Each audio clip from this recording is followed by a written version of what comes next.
주님께서 여러분과 함께 마르코가 전한 거룩한 복음입니다.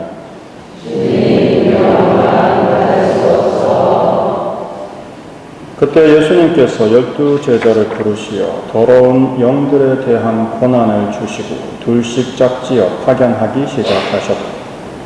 그러면서 길을 떠날 때에 지팡이 외에는 아무것도, 빵도 여행 보따리도 전대에 돈도 가져가지 말라고 명령하시고 신발은 신되 옷도 2벌은 껴입지 말라고 이르셨다. 그리고 그들에게 말씀하셨다. 어디에서나 어떤 집에 들어가거든 그 고장을 떠날 때까지 그 집에 머물러라. 또한 어느 곳이든 너희를 받아들이지 않고 너희 말도 듣지 않으면 그곳을 떠날 때 그들에게 보이는 증거로 너희 발밑의 먼지를 털어버려라. 그리하여 제자들은 떠나가서 회개하라고 선포하였다. 그리고 많은 마귀를 쫓아내고 많은 병자에게 기름을 부어 병을 고쳐 주었다.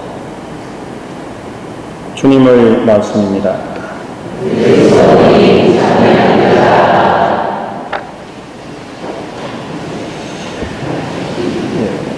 회개하라고 선포하였다.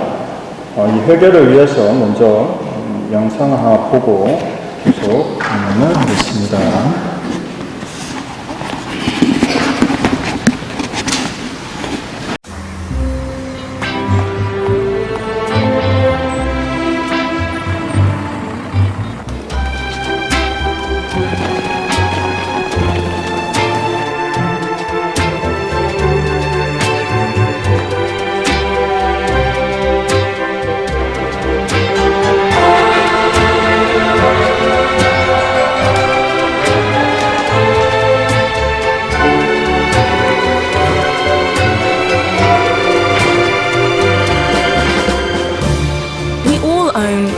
Of clothes.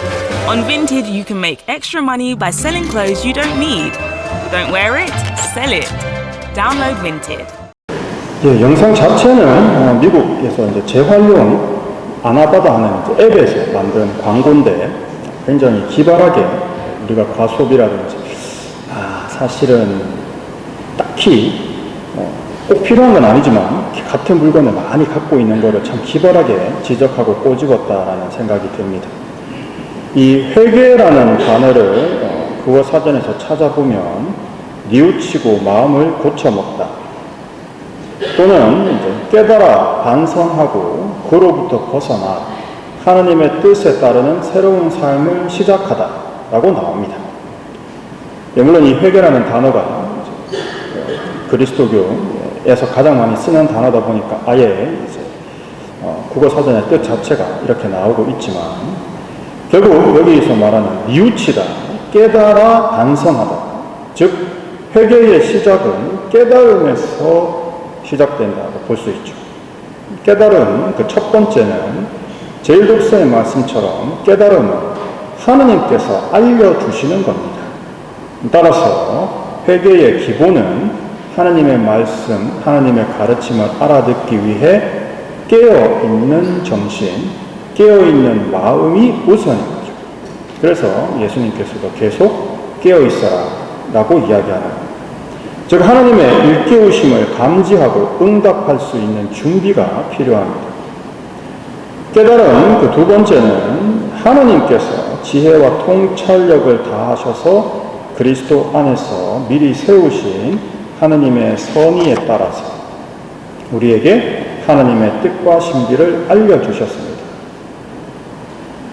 즉 하나님은 하나님의 영적인 지혜와 신적인 통찰력으로 우리의 모든 인생과 전 세계의 역사와 인류 모든 것을 알고 계시면서 그 통찰력 아래에서 당신 뜻을 우리에게 예수님을 통해 알려주신다는 거예요.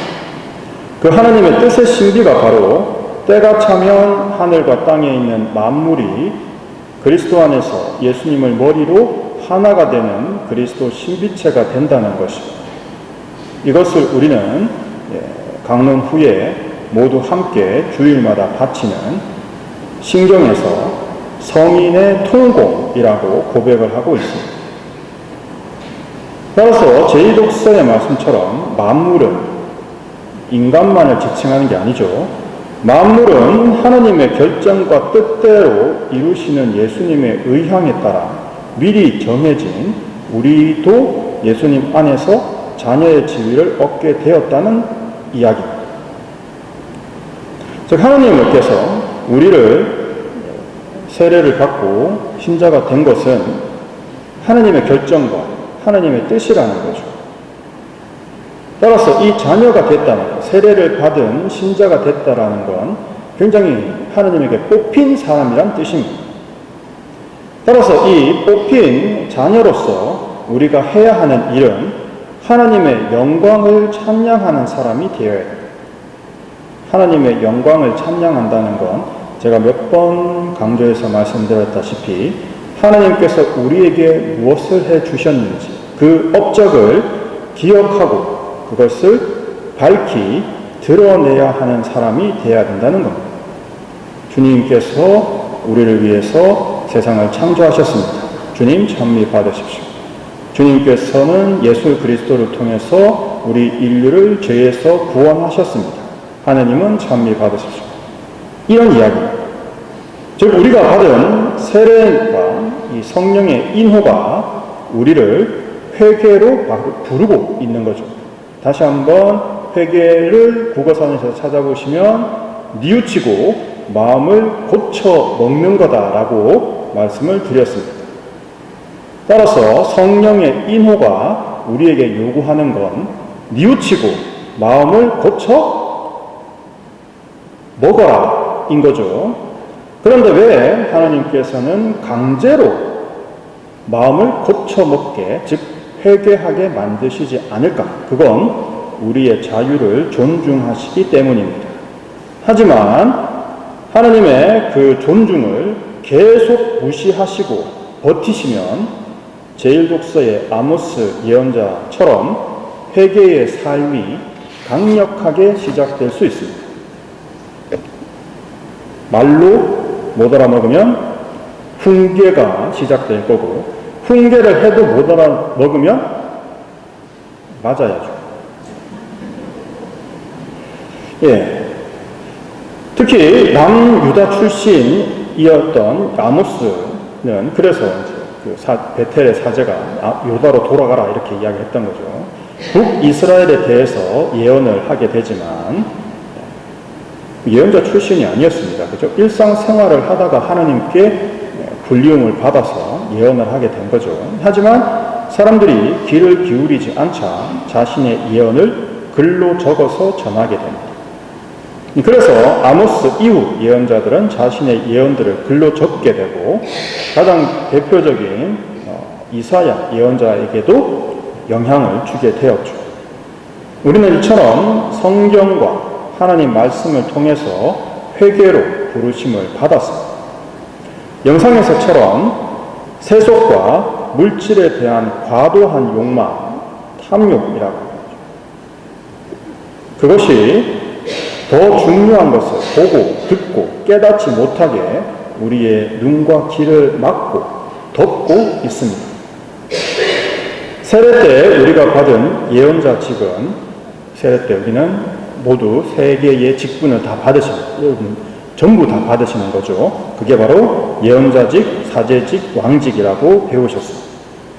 우리가 받은 이 예언자직은 바로 이런 탐욕과 유혹을 이겨내고 나 자신과 이웃을 회개로 이끄는 강력한 힘을, 하나님의 은총과 힘을 받은 것임을 기억하고 나에게 드러내고 이웃에게도 전하는 것이죠. 그런데 왜 그 힘이 강력하게 나에게 작용하지 않을까? 그건 사용하지 않기 때문입니다. 더 나아가서 그 힘이 나에게 있다라는 것을 알고 기억하고 있지 않기 때문이죠. 한때 유명한 그 영상이, 조그마한 영상이 돌아다녔던 게 있습니다. 김연아 선수가 훈련에 앞서서 복도에서 스트레칭을 하고 있거든요. 그때 이제 그 다큐멘터리를 찍고 있던 그 PD가 김연아 선수한테 묻습니다. 무슨 생각으로 훈련을 연습을 하세요. 이랬더니 약간 어안이 벙벙한 것으로 이렇게 쳐다보면서 무슨 생각을 하면서 해요. 그냥 하는 거죠. 라고 이야기합니다.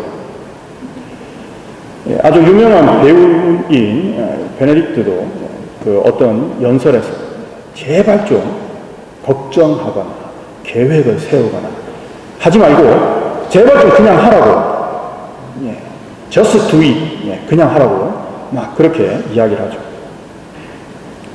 잘하냐 못하냐는 거는요 사실 중요하지 않습니다. 하냐 안 하냐가 중요하죠. 신부님, 기도를 어떻게 하면 잘할 수 있나요? 하시면 됩니다. 네. 따라서 우리에게 그 힘이 있다라는 걸 정말 꼭 기억하셔서 우리 하나님께서 우리에게 이미 주신 이 회개의 강력한 은총을 기억하고 회개를 시작할 수 있도록 회개를 시작합시다. 아멘.